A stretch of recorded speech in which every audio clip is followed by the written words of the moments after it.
はいどうも、ベイさんです。今回はね、もっとコマンドなしで作ることのできるデジタル時計をね、紹介していきたいと思います。今回ね、紹介するデジタル時計の見た目はこのような感じになっています。最初にも言ったんですけど、なんとね、もっとコマンド一切なしで作ることができます。じゃあね、このデジタル時計がね、どんな風に動いてるのっていうのをね、解説していこうと思います。まあね、早速ネタバレをね、していくと、はい、こんな感じです。このね、デジタル時計、なんとね、地図をね、使って作られています。じゃあね、この地図を映しているところはどこにあるのかっていうと、こうやってぐーって上がって、はい、ちょっと見えてきましたね。ここにね、こんな感じでデジタル時計の本体が置いてあります。はい、やばいでしょ、このデカさ。めちゃくちゃね、でかいのがわかると思います。ちょっとね、上から見てみましょう。今ね、これ見ているのが地図で、地図をね、外した状態がこれです。まあね、皆さんもこれをね、見て気づいた人も多いと思うんですけど、今回のね、デジタル時計は水とね、地図の性質を使って作られています。まあね、あまりにも壮大な建築すぎて、作り方をね、紹介しても多分誰も作れないと思うのでね、今回はね、このデジタル時計がね、どんな仕組みで動いてるのっていうのをね、簡単に解説していこうと思います。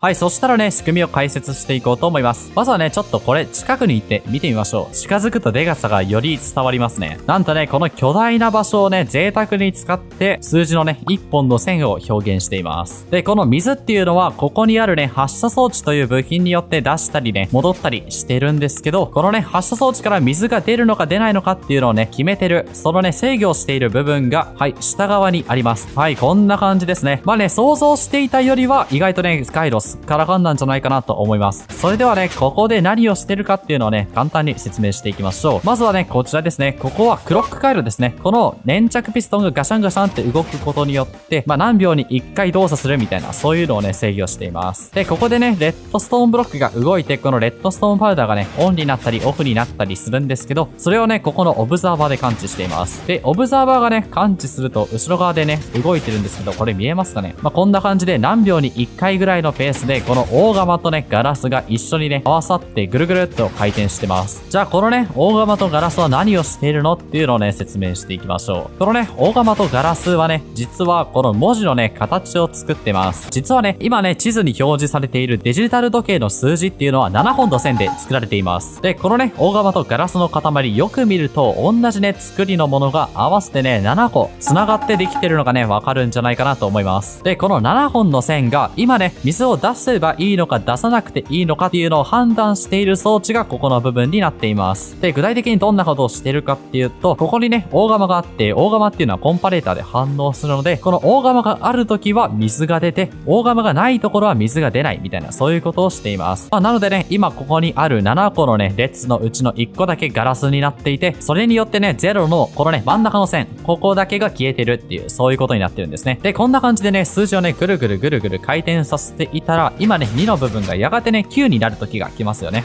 で、この9になった時、今度はね、この1個左側の4っていう数字をね、5に変えたいなって思うと思うんですよ。今度はね、そこをどうやって動かしているのかっていうのをね、説明していきたいと思います。はい、というわけでね、今ね、無理やり49まで時間を進めました。じゃあね、この9の数字が0になったのをどうやって感知するのかっていうと、答えはここですね、ここの列です。さっきまでのとは1ブロック外した場所にありますね。で、ここの列にはね、1箇所だけ樽があって、それ以外の場所はガラスになっています。でね、この樽とガラスがね、1回ガシャンガシャンと数字が変わるごとに動いていくんですね。で、今ね、9なので、ここのね、直前まで来ています。で、これがね、0になると、ここにね、樽が動いて、樽のね、中身をコンパレーターが感知して、それによって、あ、数字が0になったよっていうのを感知します。で、この数字がね、向こうまで続いていって、こちらですね、こちら側に動力が伝わってきます。で、ここにもね、さっきと似たような形の装置があって、ここのね、樽がぐるんと回転することによって、このね、数字が4から5に変わります。それではね、ちょっと動きを見てみましょう。ではね、このオブザーバーに動力が流れた。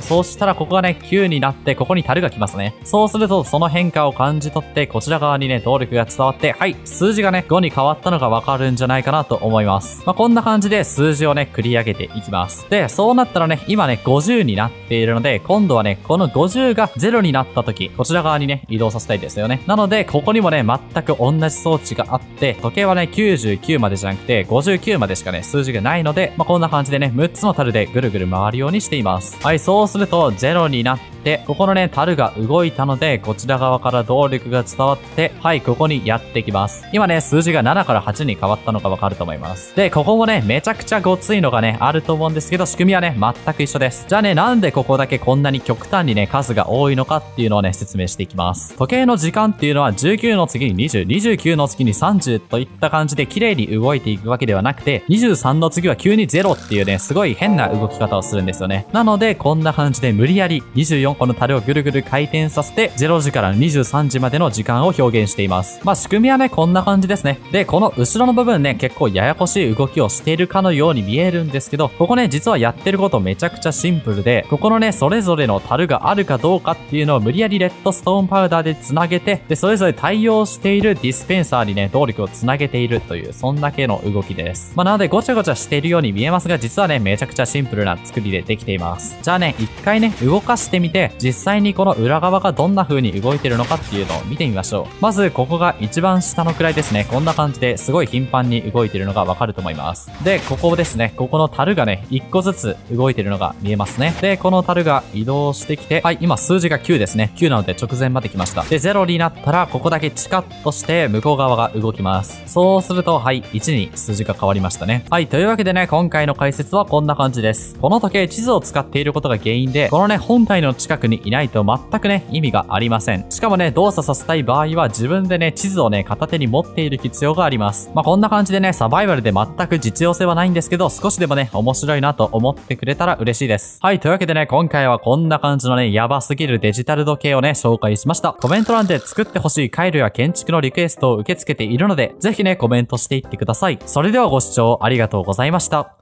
バイバイ。